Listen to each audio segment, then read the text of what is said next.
Menjelang dilakukannya Muserprop pada akhir bulan November, KONI Sumsel yang kini dipimpin oleh Majen TNI Purnawirawan Andritu Sutarno menggelar rakerda yang dihadiri oleh seluruh pengurus KONI Kabupaten Kota dan juga pengurus induk cabang olahraga di Sumsel.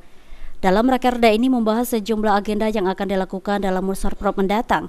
Salah satunya pemilihan Ketua KONI Sumsel baru menggantikan Hendri Zainuddin yang kini tengah terjerat dalam kasus hukum.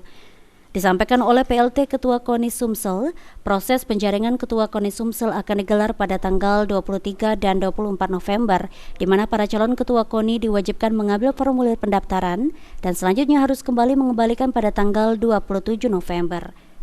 23, 24 itu kita sudah mulai memberikan kesempatan untuk mengambil formulir pada calon ketua umum.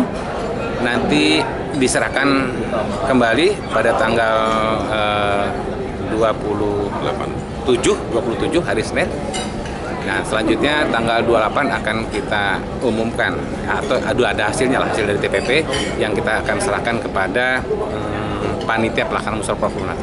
Itu pengambilan formulirnya di KONI atau gimana, Pak? Pengambilan di KONI. Setiap orang yang ingin mencalonkan diri sebagai Ketua KONI Sumsel, menurut Majen TNI Purnawirawan Andritu Sutarno wajib memiliki dedikasi untuk mengembangkan olahraga di Sumatera Selatan. Sejauh ini sudah ada beberapa nama yang beredar untuk maju menjadi calon Ketua KONI Sumsel dan nama-nama tersebut nantinya akan dipilih oleh sebanyak 85 suara. Firman Hidayat, PAL TV.